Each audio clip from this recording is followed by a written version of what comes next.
like, share and subscribe. And don't forget to press the bell icon for new notifications and videos.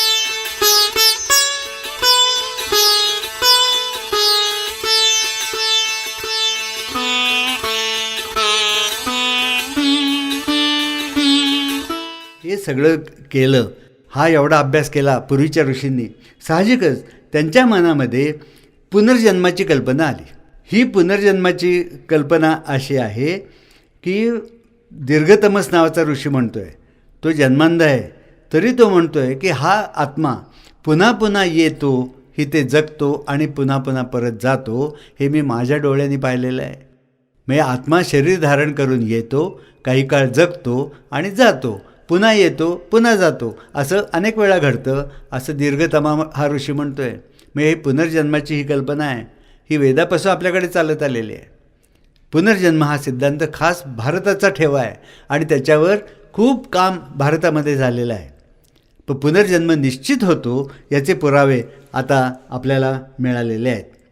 हा वेदांनी इतका अभ्यास केला आहे, आत्ता मी तुम्हाला सांगितलं, अगदी जीवशास्त्रातलं नवीन प्रजनन करणं, म्हणजे एका पेशीपासून नवीन प्राणी बनवणं इथपासून ते विमानापर्यंत हे सगळे पुरावे आपल्याला वेदामध्येच सापडतात.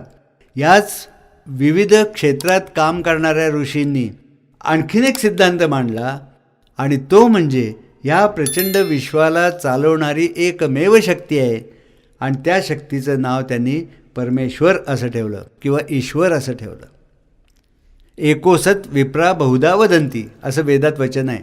म्हणजे एकच शक्ती आहे, पण विप्र म्हणजे विशेष प्रकर्षाचं ज्ञान असलेले लोक त्याला वेगवेगळ्या नावांनी ओळखतात किंवा सांगतात, त्याचं वर्णन वेगवेगळ्या नावांनी करतात असं म्हटलेलं आहे. एकच शक्ती कोण? ईश्वर नाव दिलं. याचं कारण ईश म्हणजे अधिकार गाजवणारा, या विश्वामागे गाजवणारी, अधिकार गाजवणारी एकमेव शक्ती आहे, हे ठामपणे ऋग्वेदात सांगितलं आहे. याच्या विरुद्ध आधुनिक सायन्सने न्यूटनच्या काळामध्ये शोध लावला की अनेक शक्ती विश्वामध्ये आहेत, मेकॅनिकल, थर्मल, इलेक्ट्रोमॅग्नेटिक अशा विविध शक्ती आहेत असं त्यांनी म्हटलं. पुढे जसजसं सायन्सचं काम वाढत गेलं तसतसे शोध लागत गेले आणि मग हेच सायंटिस्ट म्हणायला लागले की अनेक शक्ती आहेत, ही कल्पना चुकीची आहे. मूलभूत 4च शक्ती आहेत. त्या कुठल्या शक्ती? तर weak nuclear force, strong nuclear force, electromagnetic force आणि ग्रॅव्हिटेशनल फोर्स. या 4 शक्ती आहेत आणि त्याची विविध अंग म्हणजे बाकीच्या सगळ्या शक्ती, असं सायन्सचं मत झालं. हे मत 1980पर्यंत चालू होतं आणि नंतर 1980 साली योगेश पत्ती आणि अब्दुल सलाम या दोघांनी शोध लावला की ह्या ज्या 4 शक्ती मूलभूत म्हणून वर्णन केल्या आहेत, या एकाच मूलभूत शक्तीची 4 अंग आहेत आणि हे सगळ्या शास्त्रज्ञांनी मान्य केलं आहे. म्हणजे विश्वामागे एकच चालक शक्ती आहे, हे 1980 नंतरचं सायन्सचं मत, ठामपणे स्वीकारलेलं मत, हे वेदामध्ये 25,000 वर्षापूर्वीचं मत आहे. म्हणजे 1980 नंतर इतकं सायन्स वेदाच्या काळी हिंदुस्थानात होतं हे मान्य करायला पाहिजे. पण हा विचारच कोणी करत नाही. आता ही जी एकच शक्ती होती, हा जो वेदाचा सिद्धांत, याच्या अनुषंगाने आणखीन एक सिद्धांत वेदातल्या ऋषींनी मांडला आणि तो म्हणजे कर्मसिद्धांत. की तुम्ही जी जी काही कर्म करता, ती कर्म म्हणजे काय? तुम्ही काहीतरी करणं म्हणजे बल लावणं. बल लावलं की त्याचं प्रतिबल काहीतरी निर्माण होतं, म्हणून कर्म केलं की त्याचं फल तुम्हाला मिळतं. Action and reaction, every action has got equal and opposite reaction, हा फिजिक्सचा सिद्धांत. तोच कर्म आणि कर्मफल या सिद्धांतात आहे आणि तो कर्मसिद्धांत या नावाने प्रख्यात आहे. वेदापासून चालत आलेला हा सिद्धांत आहे आणि हा सिद्धांत धरून कर्मसिद्धांत गीतेमध्ये कृष्णाने सांगितला आहे, तो वेदापासून चालत आलेला आहे. तुम्ही जे काही कर्म करता त्याचं फळ तुम्हाला मिळाल्याशिवाय राहत नाही, हा तो ठामपणे सिद्धांत आहे. आणि ह्या सिद्धांताचंच पुढे तुम्ही आज जे कर्म केलं त्याचं फळ आजच मिळेल किंवा उद्या मिळेल, परवा मिळेल, महिन्याने मिळेल किंवा एखाद वेळी मरणापर्यंत मिळणारही नाही.